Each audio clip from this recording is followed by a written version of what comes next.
Topic This of conference projection will now be recorded.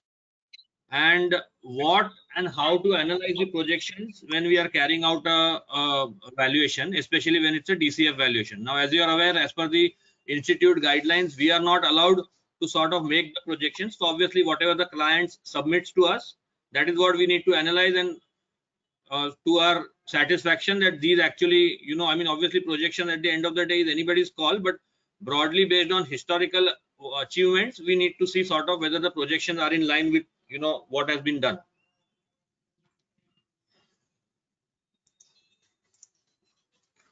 So now, I just put here an illustration of a financial statement. So I would like this session to be interactive. So if you can just looking at the balance sheet and the P&L, let me know what kind of mismatch do you see, or what is wrong with the below illustrated financials. You can start typing in the chat box.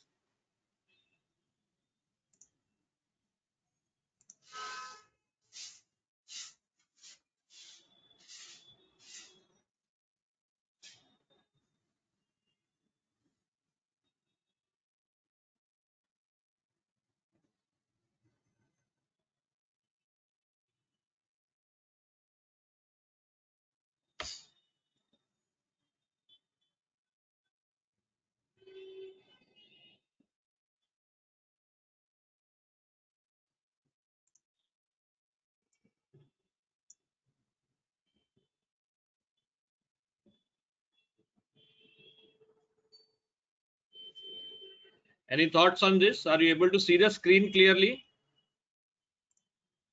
Yes, sir. Yes, Asim. All right.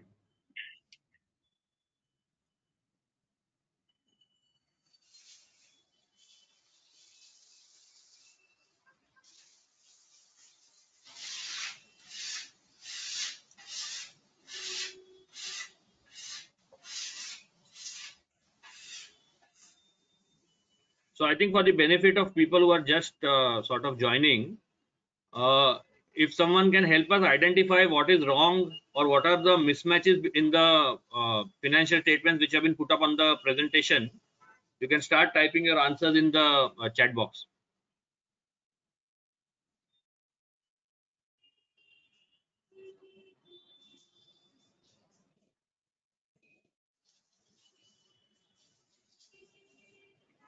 All right, so we have one answer which says working capital looks very small compared to operations. All right.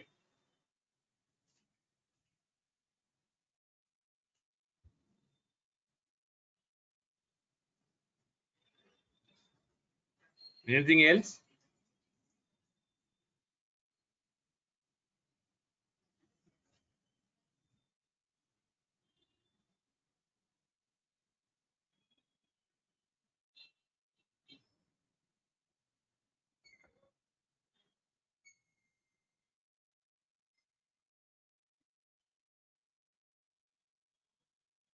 So there are at least 4 to 5 basic, mismatches in the financial statements. So, I mean, this working capital part is more on the analysis front, but if you just see on a prima facie basis what wrong can you find, it would be easier to sort of discuss and move ahead.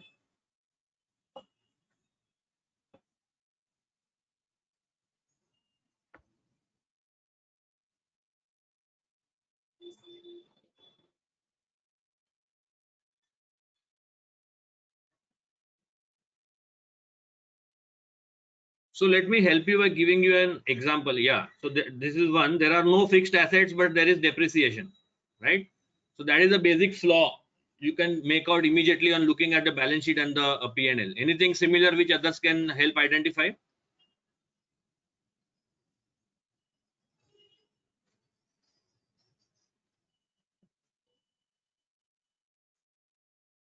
Yeah, same for interest expense. There are no borrowings, but you can see an interest expense which is appearing in the profit and loss account. Yeah, no loans but interest. What else?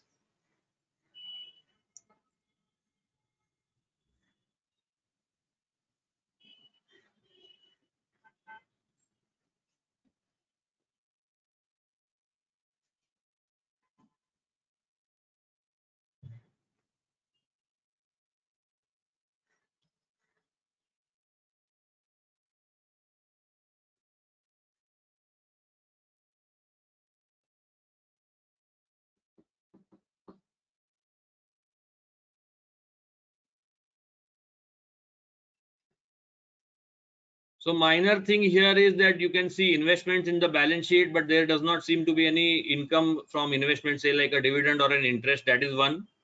Also, if you can see, the income of the company is actually from outsourcing services, but the cost side, if you see, there is a cost of goods sold line there, right? Now normally speaking, if it's just a service business, obviously there wouldn't be any cost of goods sold, right? So that these are the kind of mismatches which I was talking about. Obviously, working capital analysis also to be done. The numbers here have just been given for as an example. So the idea to highlight this particular thing is that, before we start the evaluation or analysis of any numbers, the first thing that we need to keep in mind is that the business has to be evaluated before anything else. I mean, first we need to understand the business in its total entirety, and then only we would be able to sort of analyze the numbers, and that needs to be kept in mind, right? So let me just give you an example, or let me just tell you a story here. So Sherlock Holmes and Dr. Watson decide to go on a camping trip, right? After dinner and a bottle of wine, they lay down for the night and go to sleep. Some hours later, Holmes awoke and nudged his faithful friend. Watson, look up at the sky and tell me what you see. Watson replied, I see millions of stars. What does that tell you? Asked Sherlock. Watson pondered for a minute and replied, I deduce that the time is approximately 3:15. I suspect we will have a beautiful day tomorrow. What does it tell you, Holmes? So if you see the answer, what Holmes replies is, Holmes was silent for a minute and then spoke, Watson, you idiot, someone has stolen our tent, right? So always remember that, do not miss the forest for the trees is a common thing what we, sort of say when we do a valuation, right? Before evaluating any numbers, always understand and evaluate the business first. Now that is the entire highlight of what we are starting with. The basic premise is that before you go and deep dive into any numbers, kindly remember to analyze the business, right? Because without the business, any analysis is of no use, right? Numbers can be anything. At the end of the day, whatever is the input, your output will sort of work out like that. And hence we need to be very careful, especially when we are using a discounted cash flow method in isolation without any market benchmark or cross check. We need to be very, very clear as to what kind of input is flowing in to the valuation numbers. All right, so let's start evaluating what kind of inputs are there when we give when we get a projected cash flow statement or a projected balance sheet and a profit and loss. What kind of basic inputs precautions need to be kept, and what kind of items need to be sort of analyzed. So this is a typical FCFF composition, which starts, say, from profit after tax. A lot of people also start from EBIT, right? So depending on where you start with, this is how it will look. Profit after tax, add depreciation, add other non-cash items, then you add or make the adjustment for interest net of tax if you are carrying out an FCFF, and then you deduct the working capital movements, and finally the capital expenditure. Is this what normally everyone follows, or is there some deviation to what I have put up on the slide?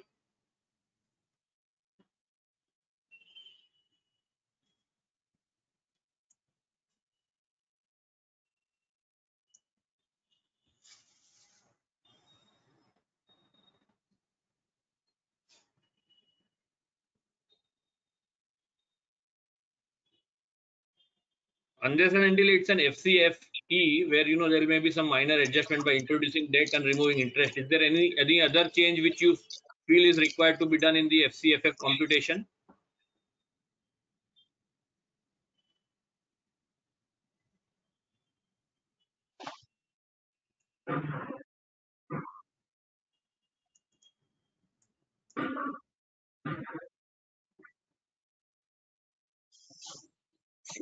Yeah. So is this fine? Should we move ahead? Everyone is on the same page with respect to the composition of FCFF?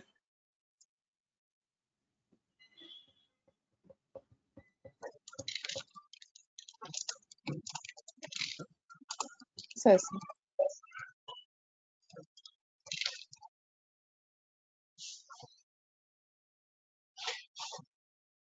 All right, then let's go ahead. So let's start, from reverse, we saw that in the end, in case, what have you written? In case of provision for long-term liabilities like gratuity, is there any adjustment required? Yeah, so these kind of long-term liabilities would form part of your current liabilities, right? So we have a working capital section after the capex part where we can discuss this particular question in detail, right? But ideally speaking, they should sort of form part of your current liabilities, whether it is long-term or short-term. So from the table that we saw earlier on the previous slide, let's start with in the reverse order. Let's take capex here. What do you think is wrong in the capex line, or what do you think is sort of abnormal in the capex line which has been given here?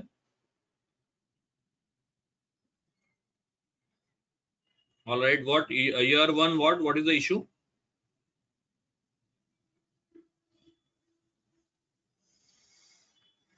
It's an inflow. All right, so basically assets have been sold. Okay, what else?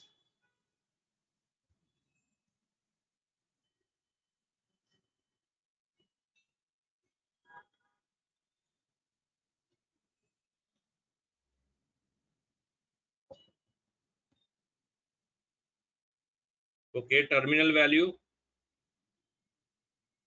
disposal, then no capex for 2 years, basis for terminal capex. So what is so there are 3-4 answers with respect to terminal value. What is the basic issue with the number in the terminal value capex?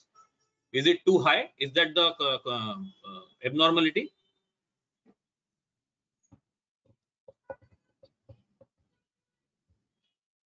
Capex in terminal value does not match with the depreciation. All right, and normally not considered. Okay.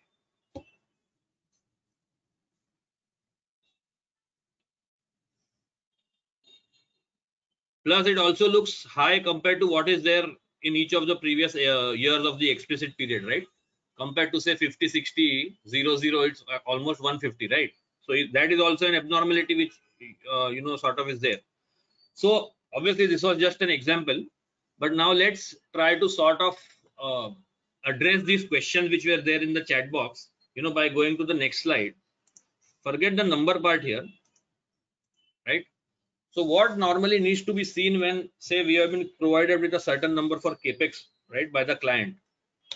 First, obviously, is the capacity utilization. Now, depending on whether you are a manufacturing outfit or a service setup or say a toll project, so each, depending on what kind of industry you are in, obviously your analysis and the capacity utilization part also would differ. So let's take a manufacturing setup. What would be the capacity constraint or the capacity utilization in a manufacturing outfit? What kind of what exactly would you be considering when you are sort of calculating the capacity utilization? By units of output, all right, compared to, let's say, you have an installed capacity or a production facility, production capacity, and what is actually you are finally producing, you would sort of compare and get a sort of a capacity utilization. You may be adding a new plant in the future, or you may be sort of setting up a new assembly line, you may be acquiring a new factory. So all these things would have to be sort of evaluated, especially in a manufacturing setup, when you are kind of evaluating the capex numbers. A lot of times what happens is, as you are aware, that the idea of capex getting introduced in the cash flow is that there is some benefit that is expected to be generated out of the capex, right? So if there is a huge capex that has been incurred in earlier years of the explicit period, but if you can't see any substantial growth coming in revenues or cash flows in the future, obviously the question would there be as to why has the capex been incurred, and how is it sort of helping you achieve higher cash flows, right? Lot of times these kind of mismatches are observed where capex numbers are there, but there is no corresponding cash inflows that sort of correspond to the capex. Lot of times it's the other way around, that there are a lot of high numbers, high projection in the later part of the years, but there is no corresponding capex given in the initial years. So all this needs to be analyzed from the perspective of how the capacity constraint is. Obviously, if it's a single unit, and if you have almost exhausted almost 90 to 95% of the capacity, it is also important that your projections reflect that and they do not cross that particular limit, because from when it comes to the terminal value also, you may need to actually see whether there is any scope for sort of giving a high terminal value, because if the capacity in terms of output has already been sort of exhausted, then the only way that you are going to sort of increase the cash flows and grow in the future would be by your price, right? So all that also needs to be taken into account. Let's come to a service setup. What kind of capacity is there even if it's a service setup in a service industry?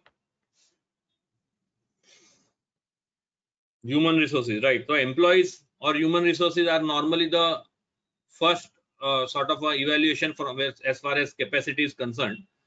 So obviously, you know, workforce is something that can keep on increasing, but at the end of the day, let's take an example, say of a BPO, right? Now in a BPO you normally take capacity based on the seats, right? Now if it's an 8-hour sort of a churn out, then obviously you will take, say, and all the 24 hours there is a work happening, then it will be sort of 8 into, so one seat is, for example, used 3 times, right? So that's how the capacity needs to be considered. Also, I forgot to mention in the manufacturing part also, that if it's a full 24-hour shift, then accordingly the capacity may be X, but obviously it's a 8-hour shift each, so obviously the time also needs to be sort of play a part there in when you are calculating the capacity there in a manufacturing output. Similarly for service, as I said, in BPO you have per seat mechanism that which can be considered, which is obviously based on the employees or the workforce there. What about toll projects? Has anyone valued toll projects?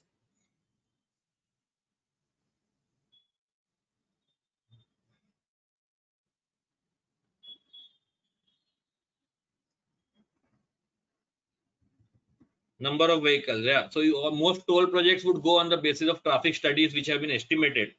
So that is one capacity constraint which needs to be seen. After the type of vehicles which are going through the road, the stretch of the road, the concession agreement which would sort of give kind of, you know, what which kind of vehicle should be charged, what rates. Also, there sometimes in certain sectors there is something called as an overloading revenue also, where, you know, over and above the normal revenue, depending on the weights and time, and overloading revenue is also charged. So all that also needs to be captured or understood or analyzed before you sort of move on to the calculation of the capacity utilization part in order to sort of work out the capex. What about cost plus models, where, you know, you have sort of a cost plus 15%, 20% agreement? What kind of capacity is there that we look at? What would be sort of the determining factor for your cost plus markup model business?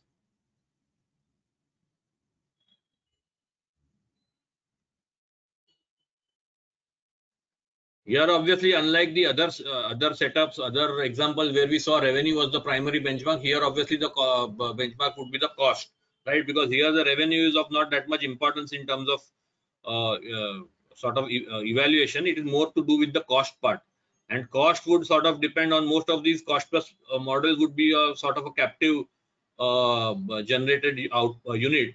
So they would be sort of serving their own parent companies. So there, where the cost would be the amount of business that is transferred from each of these, you know, parent locations, where one company is serving the entire, say, a company in the outfit in India is serving the entire all the other regional offices or including the head office. So those kind of things also need to be seen when you are carrying out a cost plus markup business evaluation for the capex part. Ratios. So typically, I mean, because it's a discussion, I don't want it to be a sort of a monologue. What kind of ratios typically does everyone else look at when you are sort of calculating the capex, or to ascertain whether the capex is in line with, you know, industry or the past, or what?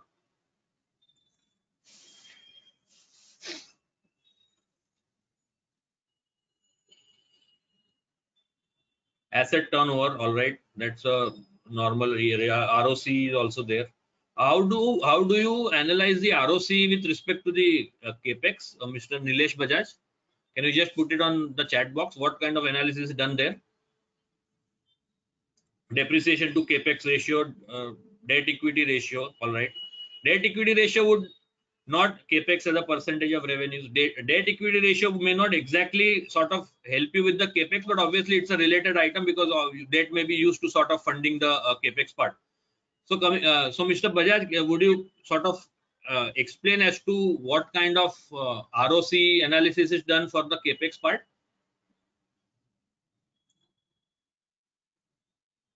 Would it be what the amount of capex over the capital employed? Is that what you are saying when you say ROC?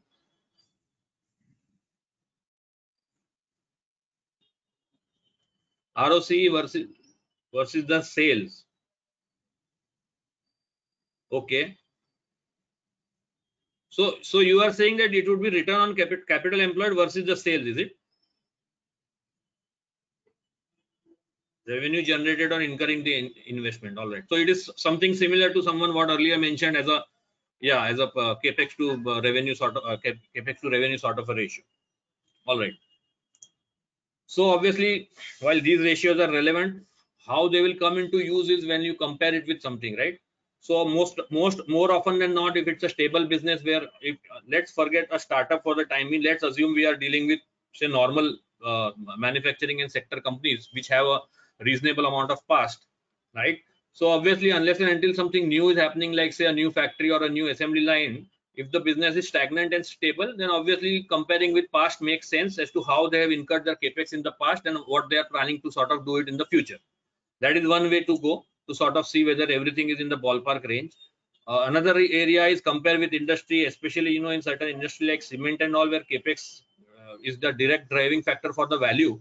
Your industry benchmarks also help, as to how other players in the industry are sort of incurring capex, right? And what are their plans, and accordingly that also can be used as a benchmark. When lot of times when you carry out your comparable multiple evaluations, right, you also need to sort of check for say working capital percentages of those companies vis-a-vis your own working capital, and also a capex part. Third is obviously the capex to percentage to revenues, gross block, and depending on the industry, it also may be say capex per ton or capex per hospital bed or say capex per room if it's a hotel industry and things like that. That sort of need, just like you have these multiples, right? You have say enterprise value to bed or enterprise value to room, and those kind of multiple in different industries. The capex also has to be evaluated like that, which finally is a function of your capex to revenues only, because at the end of the day, it's directly related to the sort of revenues that you would generate by incurring that capex. So now coming to those, addressing those questions, specifically what we saw in the earlier table, what if projected capex is nil? What sort of do you does everyone here agree that if the projected capex is nil, it's okay, or it's not okay, or some adjustment needs to be made, or what kind of thoughts are there when if the projected capex is nil?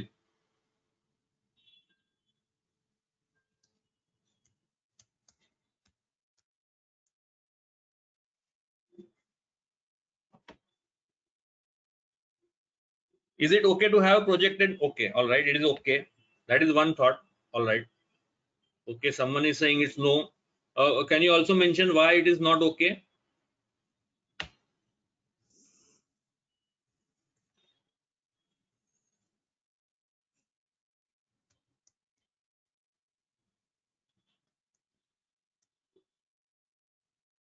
Depending on revenue projection, we'll have to see. All right, agreed. We'll have to factor in cash flow, needs to be analyzed with respect to capacity and ratios, right? So that is the sort of a given thing that if there is no further capacity there, then obviously there cannot be any capex. But a lot of valuers generally what they do is they take, I mean, there you would find very few cash flow statements, valuation reports which would have negative capex, because optically, showing a zero capex throughout the explicit period may look slightly odd. Not that it is incorrect, but it may look slightly odd. So most valuers, what they would do is sort of at least take the capex equal to the depreciation, right? Because with the assumption that at least whatever has been sort of deteriorated, at least that part gets replaced. The wear and tear, at least that much gets replaced. So sometimes you would see that depreciation is equal to capex is the simplest assumption that goes on. Now coming to the terminal value, more often than not, you will see that that is the almost 90% of the valuers would take that assumption, because terminal value capex is something which is to be incurred throughout the rest of the life of the company. So effectively the assumption is that, and as you are aware, the terminal value starts at a time when your business or your company is sort of assumed to be stable. So going forward, whatever would be there would actually be only the wear and tear which gets replaced. So more often than not, your terminal value capex would be sort of converge or would be equal to your depreciation. The replacement is revenue expenditure. That is also true, the replacement, but I mean, it's not incorrect to take zero capex also. As someone mentioned, it all needs to be seen from a case to case basis. But finally, from a cash flow perspective, it may be sort of optically better to show at least something rather than, a capex not coming in the entire explicit period and suddenly coming directly in the terminal value section. Is negative capex correct? We saw in the previous slide that in the first year the capex was negative. So is that kind of a correct assumption, or can it happen? Obviously it can happen, but it's very rare that this kind of situation would arise. I mean, most of the time you would always get an outflow for a capex rather than an inflow, and if you do get a inflow, you need to sort of cross check and corroborate with the client whether actually the projections are right, because normally what happens is, I mean, you would have seen in the first year more often than not, because the projections keep on getting updated and also the valuation date, sometimes what happens is the actuals are higher than the projected numbers, and which may result into a negative sort of inflow sort of a scenario for a capex number. So those kind of things has to be seen. Negative capex, I mean, generally speaking, negative capex is something which is generally a error from the client side. But if it is there, then obviously if there is a proper sort of a reason for it, that needs to be sort of documented. And capex cycle. Now, in some industries like say steel, for that matter, there is a capex cycle which happens say every 4 years or every 7 years. Now, depending on that, in your terminal value capex, you need to see how to capture those particular that particular number, because when we take a terminal value, our assumption always is that is an annual capex. So if let's say if we know that every 4 years they are going to say incur 200, then obviously the way to factor it would be to take sort of 200 upon 4, so 50 would go in the terminal value. So these kind of things are unique to specific industries, and that needs to be seen. Also, if it's a service industry, there may be a case to say sort of that the capex may not be sort of major, and it would be sort of somewhere equal to the depreciation. But again, that depends on the industry per se.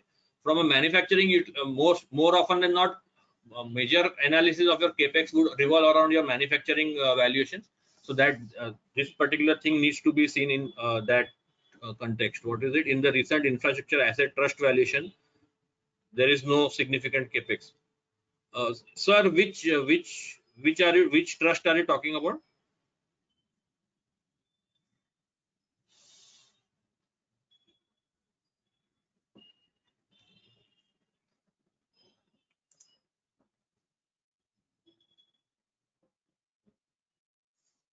All right, Power Grid. There is no capex, is it? But this is what an InvIT, is it? What you are talking about?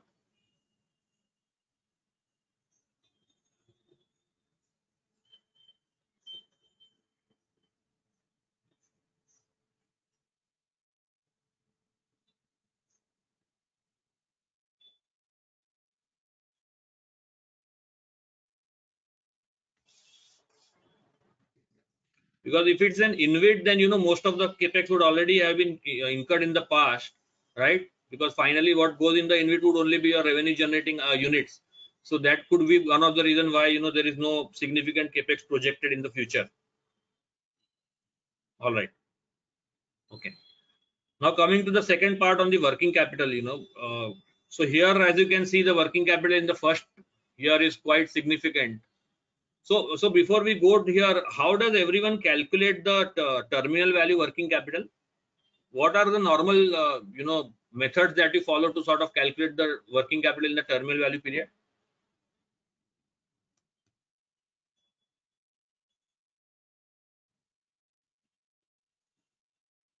Do you take an assumption with respect to the revenue, or do you grow it as much as the terminal growth rate, or is there some other way you do it? Can people start writing how they normally do that calculation part for working capital? Okay, based on which ratio would you base it on? Say if there is a debtors, creditors and inventory, You would base it on the revenue percentage, is it? On sale purchase, all right. Okay. Any other method that people use?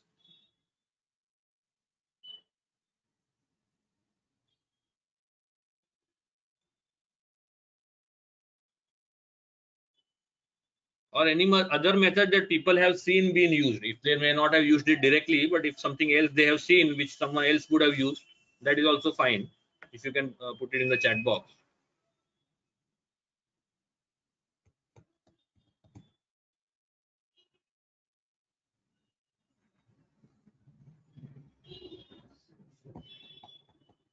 Have seen some values take average of projected period.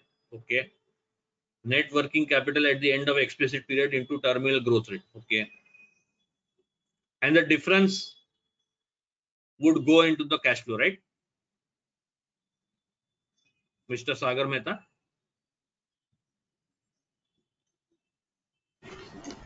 Yes. All right.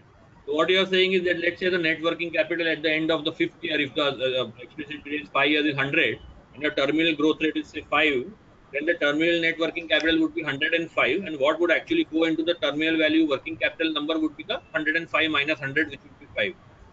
All right. Yes. All right. All right. So that is the most commonly used method that I have also seen, right? I have also seen, what Mr. Shashi mentioned, and Mr. Someone else also mentioned earlier, that it is based on the sale and purchase ratio. So what happens finally is that depending on how your revenues are growing as a percentage of, let's say, the terminal value, your working capital also would go in that line. Someone has also mentioned that average of projected period is also taken. Average is also taken, but again, there may be some amount of caution to be taken there, because depending on at which stage the company is, the working capital movement, taking a simple average actually may not be the right thing to do. But again, that would depend on at which stage the company is, right? Ideally speaking, from a defending a valuation perspective, if there is not significant movement for a stable business, if the working capital movement is not very significant and remains at the same ratio, it's always easy to sort of defend it and justify, saying that in the business has not significantly changed compared to the past, and that's why the working capital requirement also keeps on sort of remains the same. When you take the sale and purchase wala method, the basic assumption there remains that let's say whatever working capital items which are not linked to your sale and purchase, for example, let's say like loans and advances, or say some uh, some margin money deposits which are operational in nature, those kind of things would the assumption remains that in each of those years those remain constant and do not directly fluctuate or change or vary with the sales number. So those kind of assumptions are there, because every business, in addition to say inventory, debtors and creditors, will also have some items which remain stagnant over a period. So the working capital analysis also needs to be done from that perspective. So let's go in detail about what is included in working capital, because what we seldom face and what seldom questions we get asked is, there is always a mismatch, right, from the client side also and from the auditor side also, when we are doing say financial reporting valuations, as to what exactly goes into working capital, right? Because uh, all of you being valuers, you will be aware that the kind of accounting that is done and how we sort of do a valuation, the items are very different in terms of what goes into the working capital, right? The current non-current part is not very relevant for us as valuers, as long as we are very clear that what is not fixed asset or what is not debt should generally form part of your working capital, right? So is long-term loans and advances part of working capital? What do you think?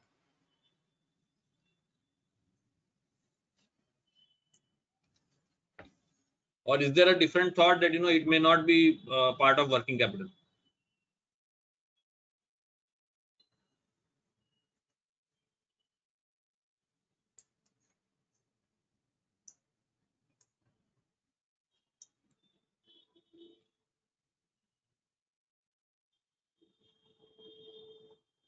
So what does everyone do for long-term loans and advances? Do you take it as part of working capital or no? Okay. We have yes, part of working capital. What else? Anybody? Usually part of working capital unless something specific. Like what? Mr. Kapadia, just can you give an example like what can be there to sort of exclude it?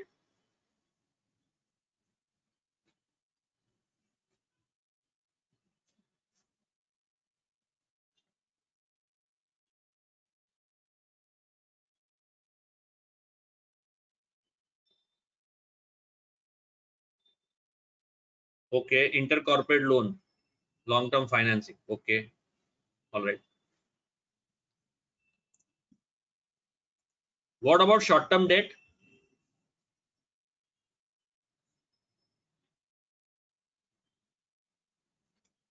Working capital. Okay. Any different answer or is short-term debt? Everyone takes it as part of working capital only. So these questions are, relevant, especially once because this Ind AS has come in. There is a lot of classification changes which have happened, and that's why it is very important to sort of be on the same page as to what should go into the working capital. In fact, even if you are using say various databases like say Capitaline, Accord, or Bloomberg and all, it's not advisable to directly take the numbers which they give. It's better to compute it on your own, just as a cross check to first of all see whether they are also taking the same numbers which you are taking, because most of these databases go by the reporting which is done in the audited statements, where sometimes you have say debt numbers spread across 2-3 items, so you need to be careful what numbers go into your valuation report. So should I assume that everyone takes short-term debt as part of working capital?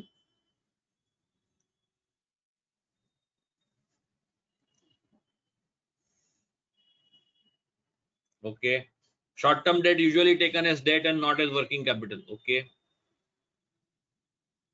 so what do the majority of the people agree? Is it working capital or is it loans taken as debt? All right, fine. So that's very important to say that at the end of the day, whether your borrowings are long-term or short-term, right? At the end of the day, it doesn't matter when you carry out a valuation, it is actually only a debt, right? So you need to be careful that just because it's a long-term or short-term, your basic concept of the particular input should not change. Whether it is short-term, yeah. So we'll come to that. The current maturity of long-term debt also would form part of debt. So as I said, debt thanks to Ind AS gets spread over 2-3 things, and you need to be careful that all of these items get accounted as debt in your analysis. What about proposed dividend? Where does proposed dividend go and sit?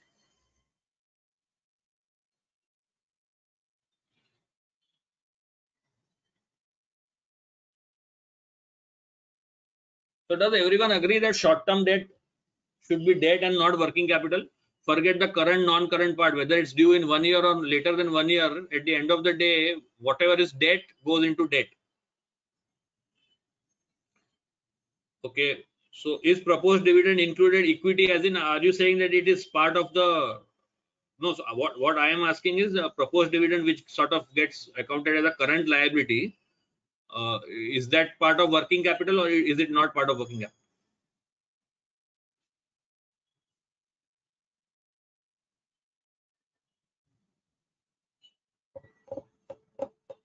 What do you do normally in your valuation when you see something called as proposed dividend sitting in your current liability? Do you take it in your working capital or do you ignore it?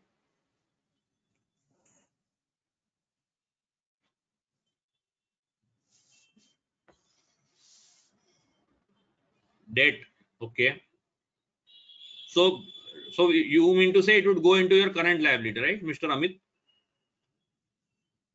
Shown as an outflow in year 1 of cash flows. Okay. Ignore. Okay. Why would you ignore, Mr. Sinha?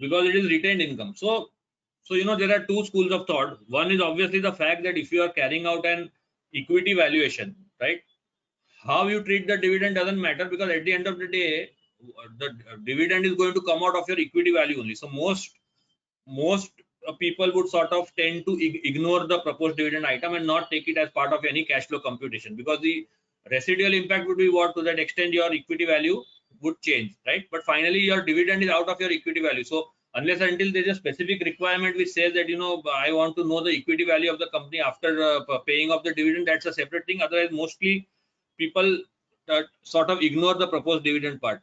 Bhakti, you mentioned shown as an outflow in year one of cash flows. Can you just explain how you treat that? So generally, if the dividend has already been declared by the time we would have done the valuation exercise, so we say for the year FY 2021, if a dividend is declared, by the time you would have been doing the valuation, the dividend would already have been paid. So if I take a cut-off balance sheet of 31st March 21 and my projections are for the full year, generally that dividend, when I'm assuming that the valuation date has come sometime later after the dividend has been paid, and that's why we show it as an outflow. All right. So you are saying that to that extent the cash is higher. So that's why you are taking a reduction. Yeah. All right. What about, so someone was asking, someone had mentioned also, what about current maturity of long-term debt? Again, this would be forming part of debt. So you need to be very clear when you are matching your debt numbers that, you know, all the three, I mean, the long-term debt, short-term debt, and current maturity of long-term debt all form part of your debt workings. What about margin money deposits?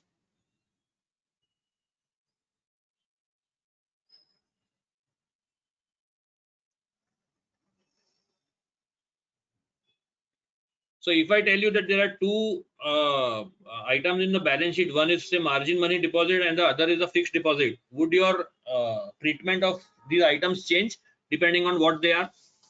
Okay, so margin money deposits, you are saying it's working capital. Okay, most of you are saying working capital. What about if I say it's not margin? So there are two things. One is in some amount is in margin money and some amount is in fixed deposits. What would you do then? Would it still, or both of them form part of working capital? Surplus asset. Okay, so FD you are saying would form part of your surplus asset. What about FD which is there in the future?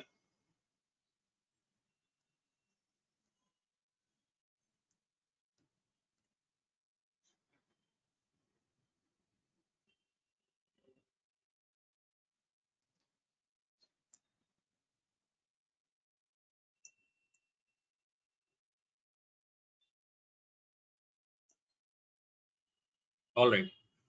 So margin money generally is an operational thing, right? Because you are required to sort of, you know, give some retention or EMD with these contractors. So generally speaking, margin money would sort of form part of your working capital, because it is for the business, right? On the other hand, FD is something which is a surplus asset, which is an investment, and that's why that would not form part of your working capital. Yeah, free for use or held up for business also needs to be seen. What about operating cash?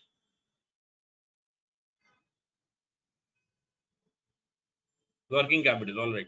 So this concept not everyone follows, but generally speaking, you know, if I mean in companies where this kind of analysis is done, let's say you have say 200 million of cash sitting in the books, and the normal average requirement for running the business in terms of cash requirement is say only 10 million, then effectively speaking what it would mean is that 10 million would sort of form part of your operating cash and the additional 190 would go and sit in your surplus cash.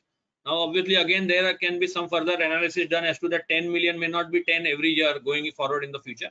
So that kind of thing has to be done. But at the end of the day, if you are able to determine what is the operating cash number, then that part would ideally sit in your working capital. The balance would only go into your surplus cash. Yeah, it's very subjective because I mean nobody knows how. I mean generally it's a percentage of your expense or a percentage of your requirement, but at the end of the day it's very subjective. So most valuers would sort of treat the entire cash as surplus. Working capital ratios. So traditionally these are the ratios which normally people follow to sort of evaluate whether this is ballpark, working capital numbers are in ballpark. One is percentage to revenues followed by a turnover ratios like say debtor days, creditor days, and inventory days. Compare the working capital to the past as well as to the industry. right? Again, as I said, mentioned in the capex section, that this also has to be seen depending on which industry you are, because this sometimes is very important, from a comparability perspective, whether some companies actually can be taken as comparables or not. What is the treatment for intercompany receivable payables? Would you treat it as working capital, or would you sort of ignore it and say that it's equity?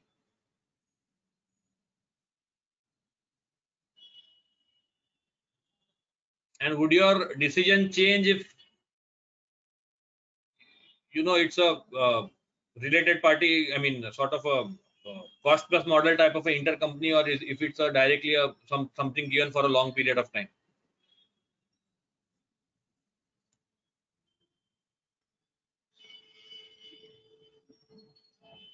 So unless specifically mentioned, intercompany receivable payable also would form part of your working capital, unless and until there is some, yeah, it is generally working capital. But a lot of times what happens that if it's a parent subsidiary kind of a relationship, then a lot of times these payables would sort of get classified as debt, and then going forward get converted to loans and those kind of things. So you need to be clear of what is the treatment that the client is planning to do in the future, and accordingly take it up. Need to understand if related to business. If no, then surplus asset or debt like item. Yeah. So for the time being, this question was pertaining to the assumption that it is related to the business. Obviously, if it is, as you are saying, if it is not related to the business, it would be part of your surplus asset. Can a business have a negative working capital throughout its life?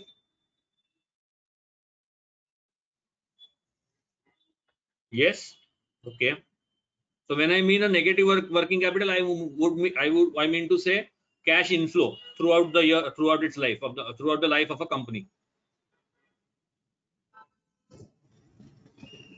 Anybody who says that no, it cannot be there, right? So see, in certain industry, if advances are the norms, right, it will always have a negative working capital.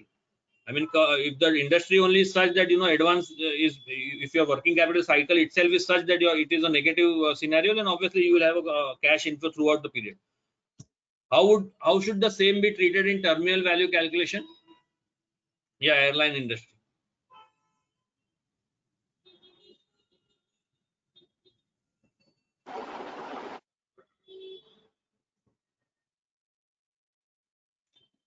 So in that example which earlier someone mentioned, 100 is the last year working capital, and if the percentage is 5%, then 105. Now let's say in this case, if the working capital is negative 100, then what is going to be the treatment in the terminal value working capital number?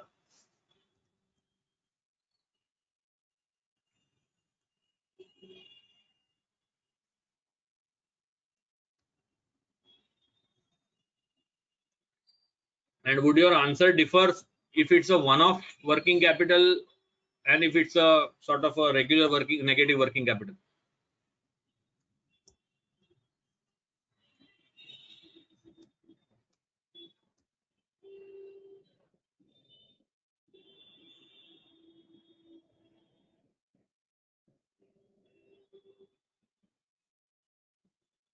So if the answer is actually straightforward, that if it's something like a industry driven negative working capital, well, throughout the explicit period, the working capital is negative, obviously there is no harm in taking a negative cash inflow in the terminal value also. However, if it is a one-off, right, so if it's a one-off type of a thing, which is you cannot directly sort of justify to the industry, then it may be sort of better to be conservative and take, say, 0, right? Or not take any inflow in the terminal value, because when you take an inflow, it suggests that every year after the explicit period, for the rest of the life of the company, you are going to get an inflow, which may actually not be correct if it is not supported by the industry, right? So that needs to be seen from that perspective. Now coming to the third thing on borrowings, this also has to be seen in line with what we discussed for capex, because more often than not, your capex would sort of get funded by borrowings, right? So borrowings, you can sort of break it up into borrowings, cost of borrowing, and the interest part in it, right? So how you should evaluate a projections which have significant amount of borrowings, right? Now, for whether you are doing FCFF or FCFE, this is important because obviously this will go to sort of determine your WACC also, and at the end, if it's an FCFE, it will go into your cash flow directly. So you need to be careful about how these repayment schedules are done, especially in cases like these toll projects and all, where borrowings play a significant part. You need to be careful. So what should the repayment schedule be seen for? One is obviously because it affects your debt equity ratio and your WACC, right? It has to be seen in line with how the industry debt equity ratio is. Now, a lot of times, you will see that not always would the company's debt equity ratio would match with the industry. Now, 2 sessions back when we were discussing the discount rate, right? There are 2-3 ways in which the debt equity ratio is taken for your CAPM. One is obviously your as on date debt equity ratio. The second is your company's own targeted debt equity ratio, and the third is your industry debt equity ratio. So depending on how you are planning to take your WACC and all, this needs to be seen in that line. Current versus projected debt equity ratio. As I mentioned, it may be slightly premature to take current debt equity ratio, because in the projections, if you are showing a sort of a repayment, it's better to take a targeted debt equity ratio and align it to the industry debt equity ratio. Because current may be anything. If the plan is to sort of prepay or repay or borrow more, then obviously your projections and your projected cash flow are taking into account that particular impact. A lot of times, many valuers also compute the WACC every year depending on the changing debt equity mix, right?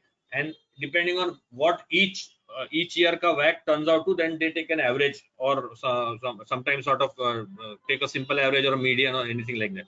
So accordingly, you need to be mindful of how you are planning to sort of evaluate that thing. Intercompany related party borrowing, what we discussed in the previous slide, that sometimes these borrowings are outstanding since quite long, and on questioning you may find out that the end of the day, the plan all along is to sort of convert it into equity, because finally if it's a borrowing from a parent company, right, then it would generally more often than not get converted into an equity. Industrial leverage beta should be the benchmark. Yeah, generally for beta it would be the industry, right? Also, some points that can help you sort of decide whether what is the treatment of borrowing that you should do. First is whether it is interest bearing. A lot of time, if there are loans from directors or loans from shareholders or some other intercompany borrowings which would have zero interest bearing, then ideally speaking, you would sort of treat it as equity only, right? Because there is no interest charge which is coming, and you sort of know that finally it may get converted to equity at the end of the day. Again, substance over form of an instrument is important, whether it is debt or equity. Now, again, with this Ind AS coming in, there are a lot of new instruments which need to be accounted, like whether it's a simple instrument or a hybrid instrument, right? If it's a preferred stock or if it's a CCD or a OCD, those kind of things need to be seen before you sort of decide. Now, when I mean substance over form, what I mean to say, let's take an example of say a preference share which has been given at a coupon of 0.01%. Now, obviously, if the market rate of a premium of a preference share is obviously not that, but say or somewhere around 7-8%, then it basically it means from a substance over form perspective that this finally looks more like an equity instrument rather than a debt instrument. So those kind of things also need to be factored into your judgment when you are sort of evaluating the projected borrowings which have been given to you. Idle cash versus borrowing. A lot of time, clients in the haste of submitting these financials and to tally the balance sheet, what they'll do, they will keep a huge thing, whatever balance does not tally, they'll go and put it in cash, right? So you also need to see that if there is significant cash lying in the projected balance sheet, but at the same time borrowings also kept on increasing, then you may need to sort of point out to them that if there is enough cash, and if there is, then what is the need to sort of increase the borrowing? Why don't you sort of adjust it in the cash, you use the cash instead of increasing the borrowing? So those kind of hand holding may need to be done if you feel that the financial statements do not make sense from that perspective. Unless and until they have some different explanation, that's a different thing. But otherwise, having high idle cash and high borrowing does not make financial sense. Treatment of bank overdraft. So what do you think? What is bank overdraft? Is it a current liability or is it a debt?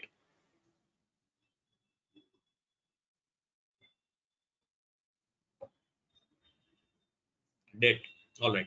So it's like what we discussed earlier. This is a debt, whether it is short term, long term, anything.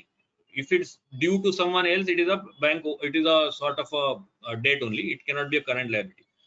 Now, recently we had come across a situation where, what about, let's say a company has issued a credit card to someone and there are credit card dues, or say it's a corporate credit card and there are credit card dues. How would you treat the credit card dues? Would you treat it as a debt, or would you treat that as current liability?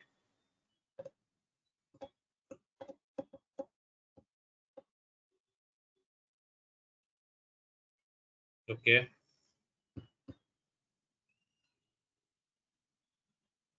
Right. So generally that would get treated as current liability. Treatment of preference share capital. As I explained earlier, it's not that, you have only two instruments, a debt and equity. We have now hordes of instruments which are there, and preference share is also part of that. So accordingly, depending on how you are treating your preference share, whether it is an RPS or an OCRPS or things like that, you need to see in calculating your cost of capital as to how you treat your preference share capital. And the rate of interest, again, as I mentioned earlier, substance over form needs to be seen. You can't have a 1%, 2% coupon issued instrument treated as debt, because at the end of the day, the idea there is more get some right, or get that instrument converted in the future or something like that. Right? Any questions so far?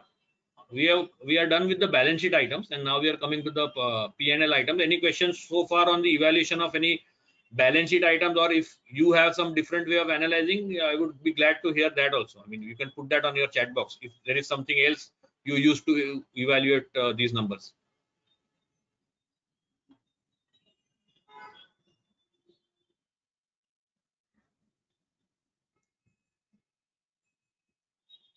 Should I go on?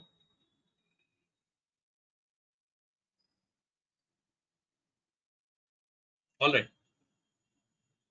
right. So sorry, if that amount of equity, because low interest, how many equities are equal to so sorry, Mr. Kapadia, I didn't get your question. Can you turn on your mic and speak for the benefit of everyone? Yeah, no, I'm saying that okay, it's a good point that where you have something at say 0.1% interest, 1% interest, we all understand that that is in the nature of equity. But the reason it's left alone and not considered on a practical basis is then that leaves open the question of, so how many shares do you consider that to be equivalent to? So you say it's not debt, etc. Now what are you going to do? How many shares will you consider for that? No, so normally, these instruments would have that agreement, right? It would be a share purchase agreement or a share issuance agreement, where they would have sort of specified a lot of other rights also, which would be there. Some people would have a sort of a liquidity preference, or some people would have a, conversion criteria, where after the happening of a certain event, that those shares would get converted either into a predetermined ratio, or on the basis of, some probabilities attached. So then, if you are saying that as at the valuation date it is going to be a convertible instrument, then you need to take the diluted number based on the whatever terms are given in the agreement. But so you obviously, really rely on some ratio in the documents. Yes. If it is clearly specified, I mean, most often than not, there are some various conditions attached to it, but obviously there has to be some probability analysis done as to which situation would hold. I mean, most of the time it's related to the IPO happening and those kind of things. So you need to sort of probably assign probabilities and see how best to evaluate it. As on the valuation date, what does the situation look like? Therefore, down which path would that instrument go? Therefore, how many shares would it convert to, if at all? Correct? Yes, that's right. Okay, thank you. Right. How we treat construction WIP and evaluate projection. So, sorry, are you talking about CWIP, or is this something different?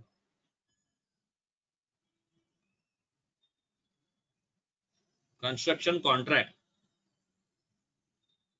So, Mr. Sinha, if you also can, unmute yourself and explain what is the question.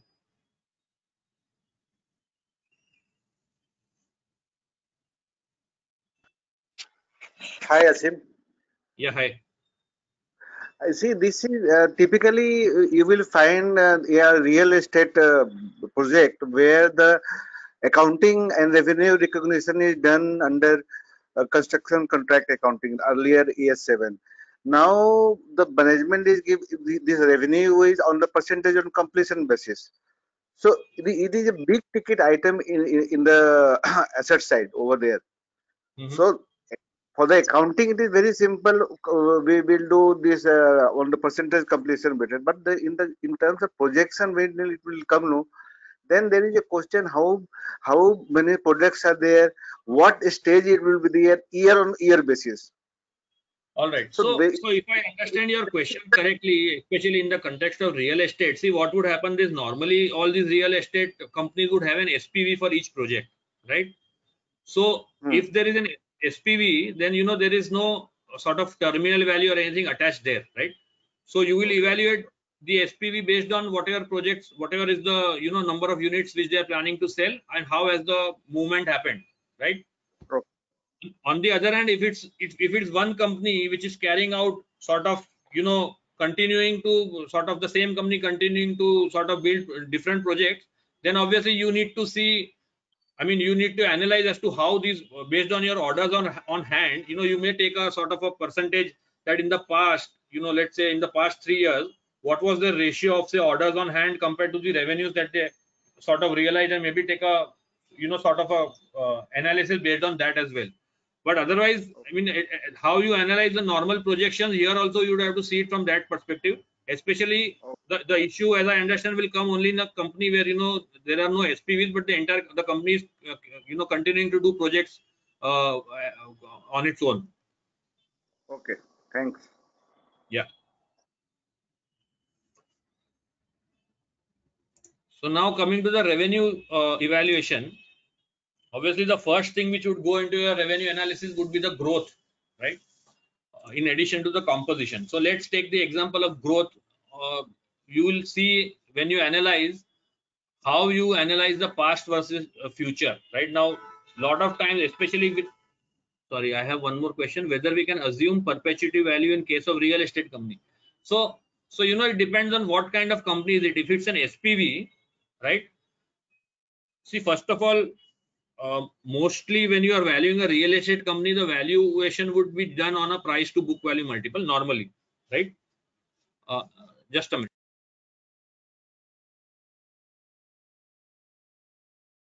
So as I was saying, that normally if it's a real estate company, most of the time the valuation would go on a multiple basis, right? In a rare case where you're planning to follow a DCF, it would again then depend on what kind of a company is it. Is it a sort of an SPV type of a company, or is it a company which keeps on carrying out regular projects on its own? And depending on that, you need to assume the perpetuity value. If it's an SPV, there is obviously a finite life there, right? And you will sort of end the projected period at that particular juncture. In case of a normal recurring company, it will be like a standard terminal value project. So is the question answered?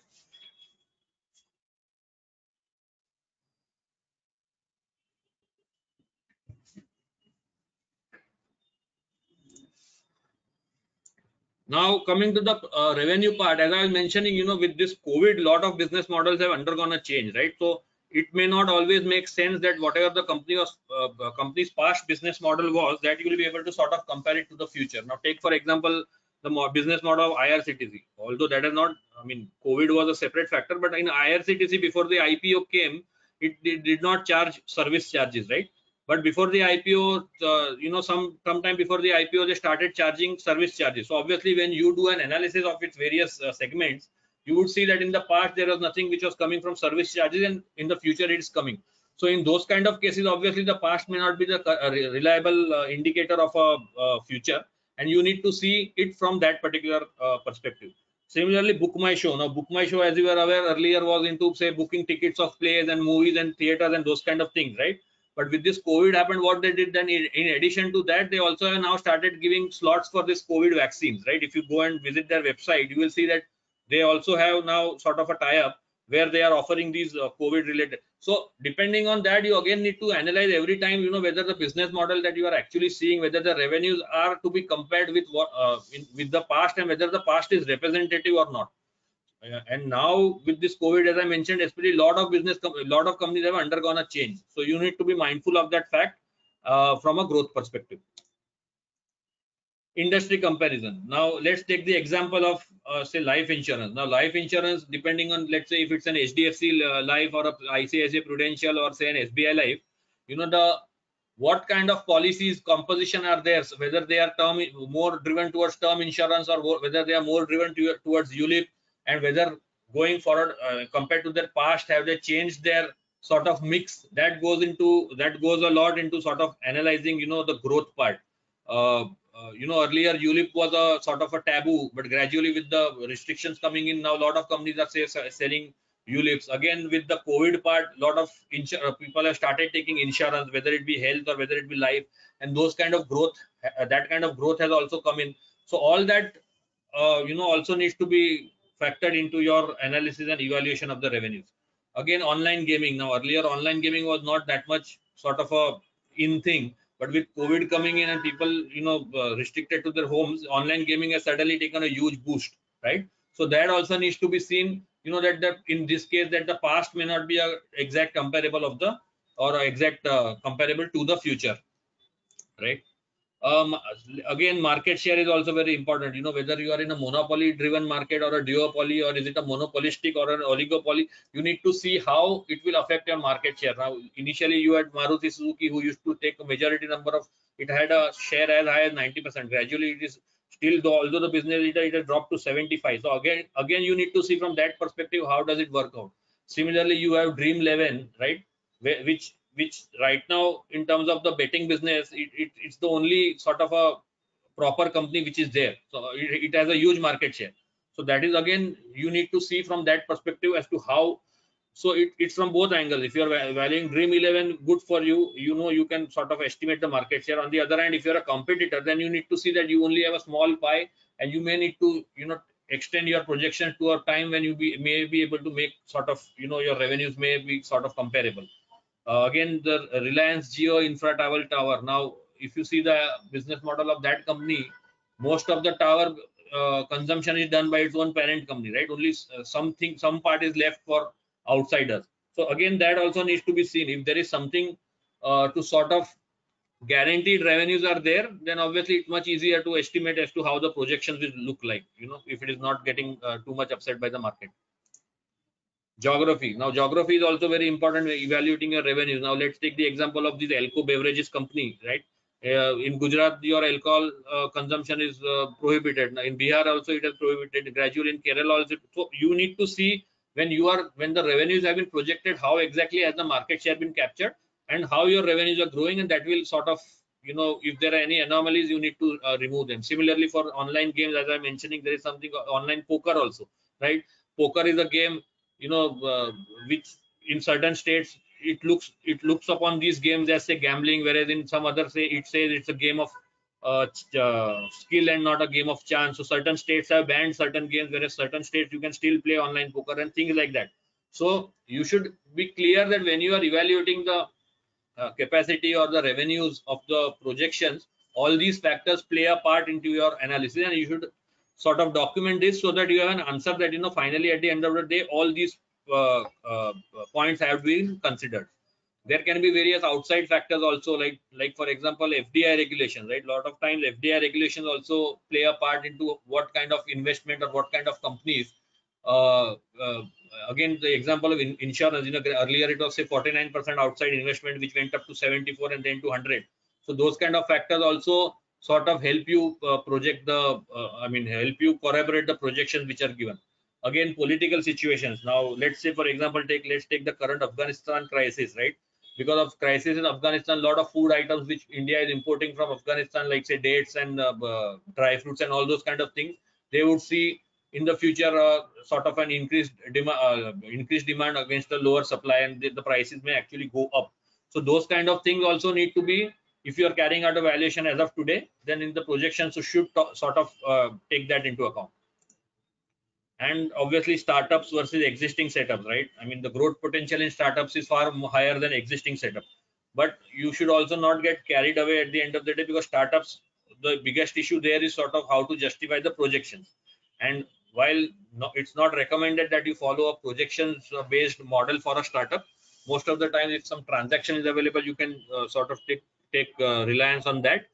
But if you are following, if there is no other option and you are following a projected model for DCF for a startup, you need to sort of see there has to be some sort of a grip on the projection, because otherwise, you know, as many valuers say, whatever you put, like if it's a garbage in, then the output also will be a garbage. So if there is no control over what is going into the input, then the output also will be a sort of a suspect number. So you need to be mindful of all that.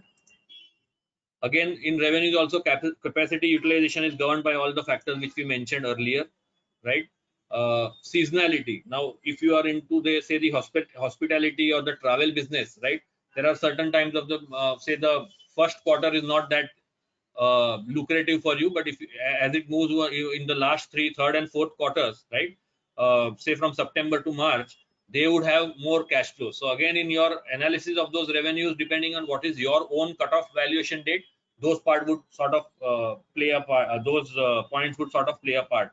Again, mining. Now, for example, mining is an operation which is entirely closed or shut down during monsoons, right? So again, depending on which part of the year you are carrying out your valuation, it would sort of affect your analysis of that. It would not be a simple annualization of whatever you have achieved in the past, right? Finally, as I said, along with the growth, composition is also very important as to how much of your total revenues are coming from your old business and how much from new, right? So that is because old business which is there in the past, you have some history which you can sort of use to, you know, sort of assure yourself of the projection. On the other hand, if it is new, then you need to be slightly more careful, and again accordingly, you know, build in the risk which may be there to sort of achieve that. Again, whether it's a manufacturing setup or a trading setup, that also would be there depending on how your margins get assessed, right? And finally, whether it's a outside selling product or it's a captive sort of a thing, that also, if it's an outside selling product, it gets affected by a lot of market variances. On the other hand, if it's a sort of a captive thing, your contract is only with, say, one entity, and so you are reasonably in control of, you know, projecting your revenues in the future. And finally, the compound annual growth rate, right? I mean, CAGR is what we call it. We keep on comparing it in the past, what was the CAGR and what is going to be the CAGR in the future. So this can be used as an effective mechanism to see whether the future, ideally speaking, as your base increases, right, your growth rate would sort of taper down, although your actual numbers would go up higher, but because your base keeps on increasing every year, mathematically your percentage would grow down. So ideally speaking, your future CAGR very rarely would increase, would be higher than your past CAGR. So that can be sort of used as a you know, control to see how evaluate the projections. Now coming from the revenues to the operating margins. Any questions on the revenue part so far? Or is there any other thing which you want to discuss on the revenue part?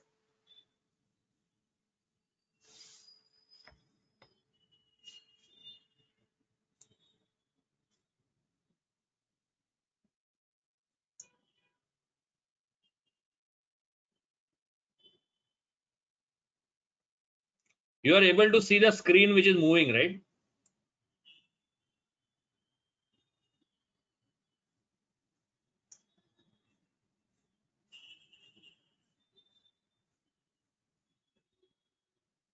All right. So coming to the operating margins, right? So first is the trend.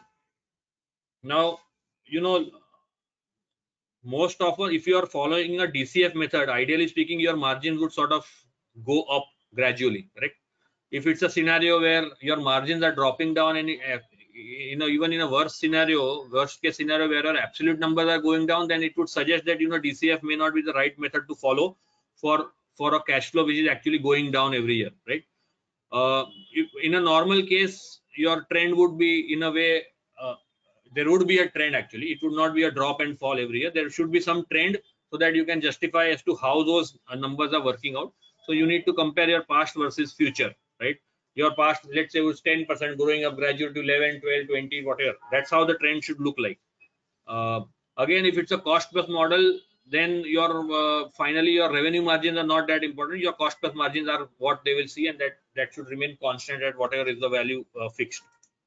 Again, industry comparison, margins are very important in all industries, but in certain industries like say cement, right, which get driven by geography also, there you need to be very clear as to which companies you are using to sort of do an industry comparison, because depending on which location your companies are situated, your comparison would differ. Similarly, for QSR industries also, you need to see how these companies sort of compare with each other as far as the margins are concerned. Cost analysis, when you are calculating your for the margin front, you need to be careful about how your variable and fixed costs are sort of projected, right? Variable should directly be in line with how your sales are growing. Like on the other hand, fixed costs like say employee costs and things like that, that should be sort of grow at a percentage, a fixed percentage level. Operating costing, now like in our CA days, we used to have that capacity and operating costing, like let's say so those kind of businesses which have which are driven by those kind of mechanisms, like say a school where the capacity is based on how much turnovers are happening, that you need to be careful of how that particular projection also on the cost side has been done. And finally, coming to the raw material price, now imported versus indigenous, that is the first analysis which generally has to be carried down. For example, let's take the example of palm oil, right? Now palm oil is one of the most costliest input which goes into say manufacturing of edible oils and all, right? Palm oil is an import which comes from Malaysia, and it's a very volatile commodity. So again, your raw material prices and finally your margins, whether you are passing it on to the client, to the customer, or you are absorbing it on your own, would sort of determine how your projections are moving. Again, laptop prices, if you would have seen, laptops before COVID were X price and now they are X plus something, right? So that is all because of the demand and supply mismatch, and that again, so your evaluation would now change and your past may no longer be comparable to your future. Employee cost depending on how you are planning to grow your employees. Again, your employee cost should be analyzed, especially if it's a service industry where employee cost would play the highest part or the biggest input. You need to be careful as to how these employees have been projected, and it should not be like just some number which is there in the past has been grown at say 10% or 20%. It has to be sort of get related to your headcount which you are planning to sort of increase every year. Royalty payments, a lot of companies which make royalty payments to their parents, you need to see how these percentages are driven, right? How these repatriation of profits is made and whether it makes sense. Bad debts, because of COVID, lot of companies have faced bad debts issues. So in a normal scenario, what earlier analysis used to done was that whether the bad debts percentage is remaining at a fixed percent. Say if in a certain industry the percentage of bad debts is say 2% of revenues, if it remains 2%, then it's considered to be a normal trend. However, now, because as I said, because of COVID, your bad debt past percentage may not be reflective of your future. It is similar to how these banks are providing for their outstanding loans. So again, that needs to be analyzed from that particular perspective. Ad spends and business development. Again, as I mentioned earlier, your revenues would be sort of directly dependent on your variable cost. So how you are spending the ads and how you are sort of spending on business development accordingly needs to be analyzed, and whether the impact on the revenues is getting properly captured through that or not. Foreign exchange fluctuations, again coming to the example of raw material price, if your raw materials are imported, then you are faced with foreign exchange fluctuations, and you need to accordingly see how those things have been hedged or how they are being sort of projected in the future. Coming to the depreciation part, right? Depreciation is you need to slightly, I mean, you need to sort of relate it to what we discuss on the capex front. Obviously, you need to see first of all whether it's an owned asset or a rented asset. Now, with this Ind AS, this lease accounting accounting standard coming in, you would have realized there, that how it's a mix of the depreciation item as well as the interest part which goes into the calculation. So you need to see how you are treating them that, and it's on a like-to-like basis, whether it's in the past or whether it's there in the projections. Similarly, relation with the capex and gross block.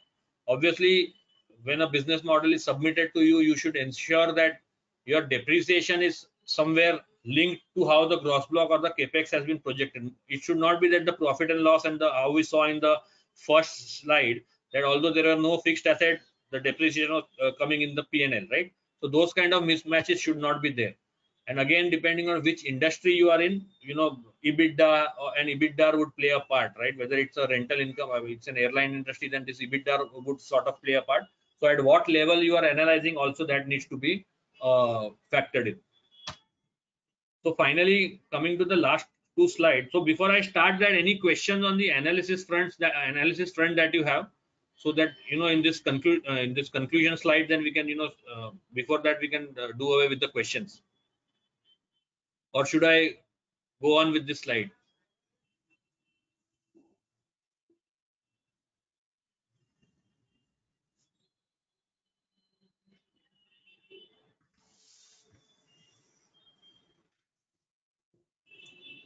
Should I go on then?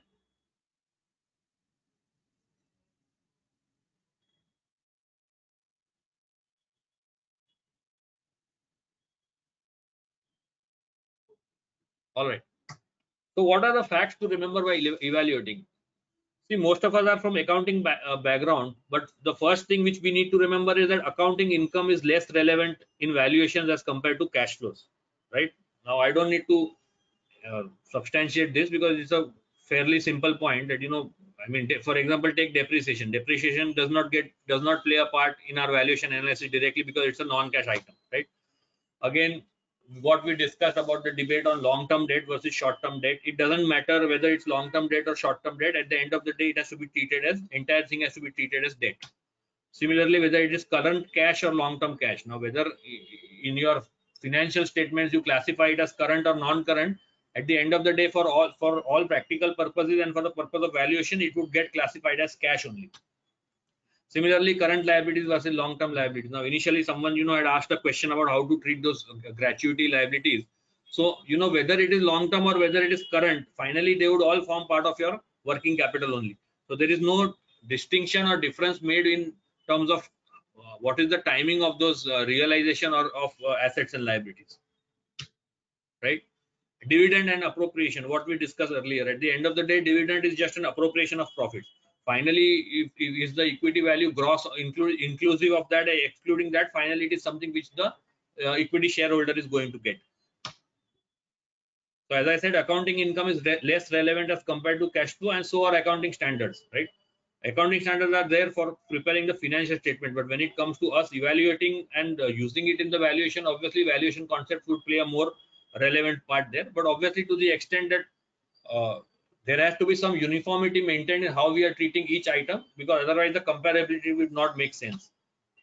Projected cash and projected surplus asset. So projected cash, as we discussed earlier, doesn't play a part anywhere in your valuation, and so does projected surplus cash. As someone had mentioned earlier, if it's a projected FD, it doesn't play a part because at the end of the day, it is just surplus cash and doesn't matter how it doesn't get used anywhere in your valuation.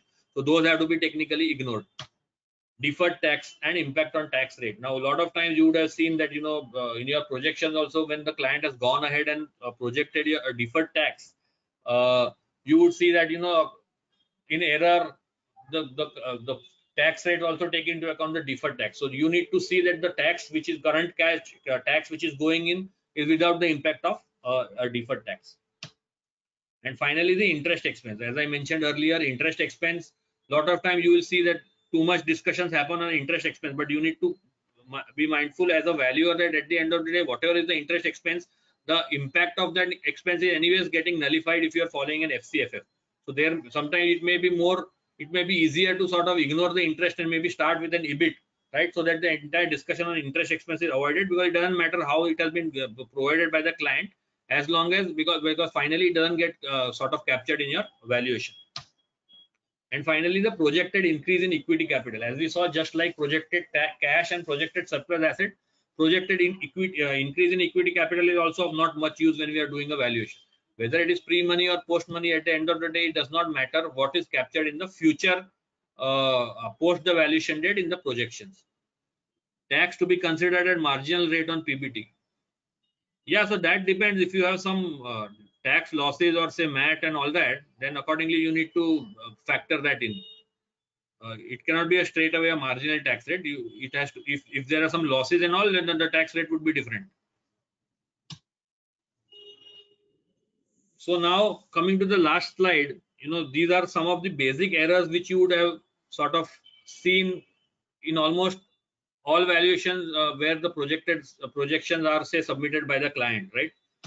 Projected balance sheet does not tally. That is the first thing most valuers complain about. Most of the time the balance sheet which is being sent does not tally, and then when we tell them that it does not tally, they send that tallied balance sheet and it works out that the projected cash is negative, right? So those kind of things you need to keep an eye for, because because sometimes in haste of delivering on deadlines, some of these basic things you need to keep a tab on, so that at the end of the day, although the value is there, your input model also should be sort of refined to the extent that certain things do not optically show in your analysis. Again, you would see that a lot of times your projected gross block less your accumulated depreciation would not sort of tie up with your net block, right? Now these are some basic arithmetical errors which need to be told to the person submitting the projection to sort of have them rectified. Again, projected annual profit and loss number would not tie up with your reserves and surplus. Now this you would see in a lot of cases where if your reserves and opening reserves and surplus balance is 100 and the profit earned is say 20, the next year's say reserves and surplus should ideally be 120, but it would be some different number. So those kind of things need to be sort of pointed out and rectified. Again, absolute numbers of revenues or costs are declining. Now this is a red flag if you are following a DCF, because if your absolute numbers itself are declining, then the the question as to why a DCF method should be followed, that itself is in question, right? So these kind of errors need to be avoided. Implied tax rates are either too high or too low. Lot of times you will see that in the rush of for finishing things, the implied tax rate or the tax rate which has been given by the tax number which has been given by the client results into a totally different tax rate compared to what is there existing in those respective geographies. So that again needs to be checked. Either they should be told to sort of rectify, or if you can start with a PBT number and then apply the correct tax rate in your own calculation. Disregarding actual split date and building of projections, because the valuation date is something and the client keeps on moving. Lot of times, let's say when you are carrying out a June valuation and you have been given a June balance sheet, then suddenly the valuation date say moves to July, and what would happen is in the actuals would have gone up so high that your projections which were earlier made would not make sense, and that would lead to say a lot of issues like say the capex becoming a inflow like what we saw in the earlier slide, or sometimes even the profit numbers for the entire year may be lower than profit numbers for 6 months, right? So those kind of errors would be coming. So you need to ensure that all these errors are sort of avoided before you come out with a draft report, right? And these all what I pointed out with respect to your capex or your say working capital or your borrowing, interest, depreciation, revenues, these all need to play a part in your evaluation, and only after that you should be convinced that the projections do make sense, and then sort of go ahead. So with this I end the discussion. There is a quote by Mark Twain which says, get your facts first and then you can distort them as much as you please, right? So we need to be first very, very clear about what the projections are, how they have been made. Only after that we can go ahead and go to the discounted and try to evaluate as to what the final number of the valuation should be, right? As long as the inputs do not make sense, the output definitely is not going to make sense. So any questions do we have, or most of them have already been discussed? I mean, we can accordingly then sort of see what has to be done. So Rashmi, there is a question and answer session, right, which we have planned from 7 to 7:30. Yes, you prepared, right, a questionnaire or some case study? No, I have not prepared. Whatever I had prepared is part of this PPT only, all the questions, right? So Okay. it is part of what we discussed to and fro. Okay. So if members have questions, then we can unmute and ask, or we can write on the chat box and we can discuss them as well. All right. Anybody with any questions? Asim, I had one actually. So deferred tax, no, you had put it under non-operating items, but Mhm. we disregarded totally for computing FCFF. So is that approach correct or what? Because we generally don't consider deferred tax assets, saying that it's like an accounting implication. So it's not really a cash item again. Yeah. So that's what we also do. So what I meant to say was that deferred tax, because it's a non-cash item, it should not be considered. But if, let's say, when the client has projected deferred tax in the profit and loss, right? Okay. Yeah. That now a lot of times what happens that the client would give you a tax rate including the deferred tax. So that would actually sort of be a wrong tax number. So that needs to be ignored, and only the current tax number should be at the right percentage. Deferred tax has to be obviously ignored, just like that. I mean, it's a non-cash item. Okay.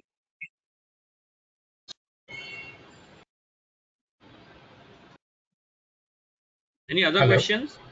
Yeah. Hello.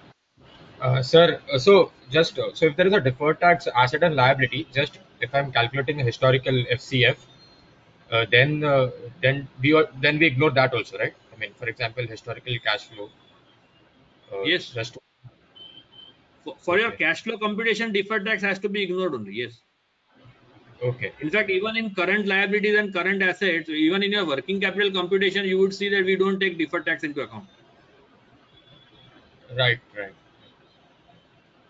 So, and sir, just there you discussed about working capital estimation. So Right. normally we have also, I mean, in theory, we have also learned this method. Like if there at the end of fifth year, for example, in the 5-year projection, the cash flow at the end of fifth year, we multiply that into the growth rate to arrive at a terminal value, right? So Correct. is that uh, way correct in estimating the terminal value, or do we have to separately calculate the terminal value as you shown previously? No. So I think what I referred to earlier, I think you are also saying the same thing. See, what I was trying to say is most valuers, what they follow the method is that, let's say at the end of the fifth year, the net working capital is 100 rupees, right? And your Okay. terminal growth rate is say 5%. So that would mean that your terminal value, closing balance of working capital is 105. So what will go into the working capital in the terminal value computation would be 105 minus 100, which is 5. So is that what you are doing? Yeah. So in that case, sir, my terminal value would be, I mean, quite high, right? As compared to the year 5 cash flows, right, sir? Uh, No, because 5 because would the go as 5 would go as an outflow, right? no, correct. But I mean, my revenue and revenue EBIT, for example, operating profit would be, I mean, just increased by the growth rate, right? That Ideally, is right. So that is and right. So all your other numbers will get grown directly, whereas in your working yeah. capital, it would only be the change that would go in. Yes. Changes, correct. So okay, so normally it will be the amount, I mean the value of the terminal value would be much higher, right? I mean, so that is usual case, right? Normally, I mean, Yes. it's done that way only. Right. Okay. Yeah, thank you.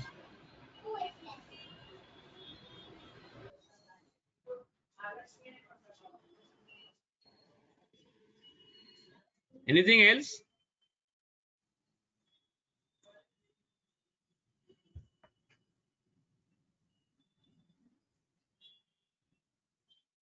Any other questions? If not, then we'll just have a brief discussion for our next session. We wanted inputs from all of you. What would you like to cover? What topics in specific, which are gaining a lot of heat now and which can be covered for more understanding, more clarity. If you all have suggestions, you can put in the chat box and we can consider that and arrange for sessions accordingly. Any suggestions, please mention that in the chat box.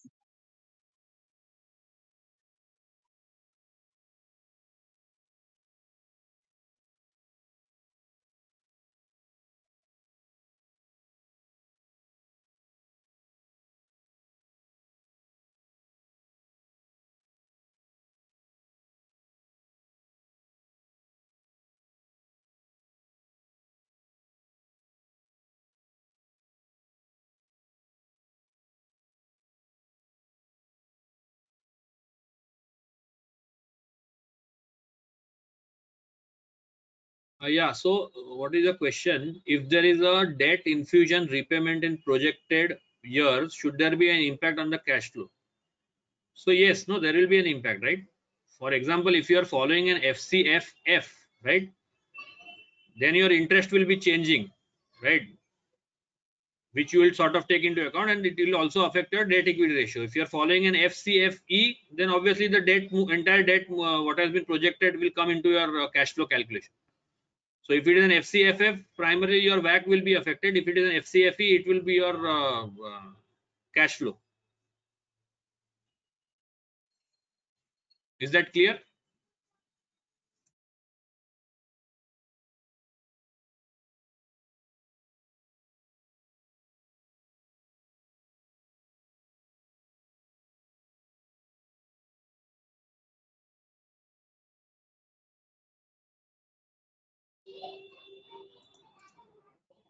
So Nupur, is the answer clear? What I mentioned?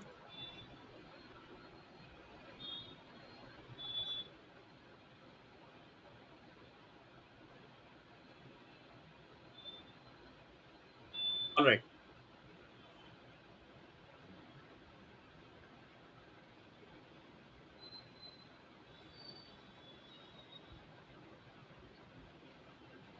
Okay, sir, one more question. This is may not pertain to this topic. Just and I missed the discounting rate session. So if we are taking debt to equity for WACC, for example, then in some, I mean that is the equity is normally the market value, right? We take debt equity ratio, which is the market value of the equity, right? Right. So if you are doing the debt equity ratio of comparable companies, right? Yeah. So if it's a listed entity, then the equity would be the market cap. Okay. And if it's a private company, then we take the net worth, right? Or There is no other option, right? Because if it's a private company, you wouldn't know so it correct. will have to be the book value only. Okay. And for some companies, the market cap is very huge. I mean, vis-a-vis the debt in the market, I mean, in the balance sheet. So in such cases, we can take the normal industry debt equity, right? No, so are you asking for the company that you are valuing or for the company which you are taking as a comparable? So if I'm valuing for a Uh, company I'm valuing, and if it's a listed company and it has a certain market cap, correct, as of today, and I'm estimating future cash flows. hmm. In that case, what should be the how should I go about that for No, calculating the so back and all? ideally speaking, see, Hmm. I mean, if your company itself is listed, then normally speaking, your own debt equity ratio only would make sense. But if you have some reason to say that it is not it is not a market comparable market benchmark, right? Then you can take the comparables and apply that particular ratio. But ideally speaking, if it's a listed company only which you are valuing, you would go ahead with Okay. its own debt equity only. But even if the market cap is very high as compared to the debt, like so for example in blue No, chip so that companies. depends. I mean, Hmm. that there is no specific reason that just because it is higher, too high than the debt, we should Okay. ignore it. Right? If the industry may, it effectively it means that that company does not require much debt, something like that. Okay. Okay.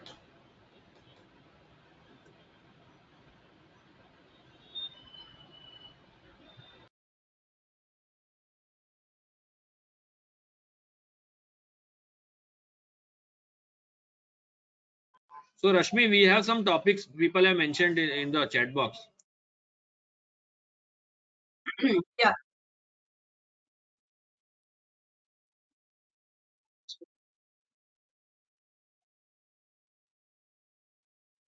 Okay, okay. So, Bhakti, Asi, Mushma, Bhavik is not there though.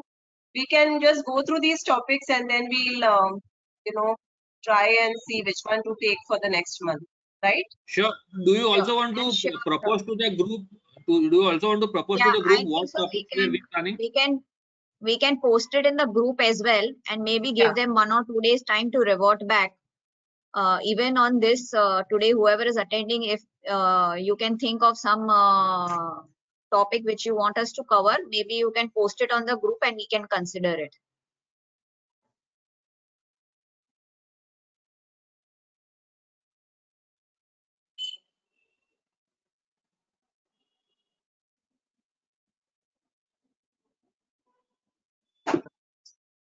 Sure. Okay. Okay. And nothing else, right? Anything, any other questions for today's session or sessions otherwise? Or we can end it for the day. Yeah, I think there does not seem to be any more questions, so maybe we can end it.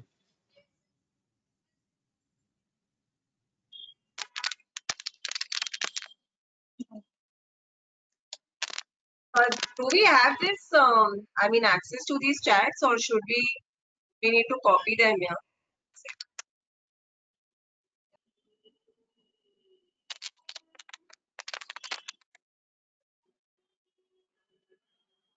I think you will have to copy it.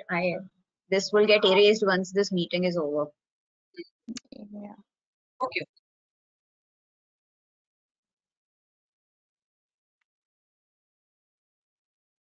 So, fine, all right. Thank you, everyone. Thank you, Asim. Thoroughly enjoyed the session and also had a lot of understanding in depth for many Sure. aspects. Sure. All right.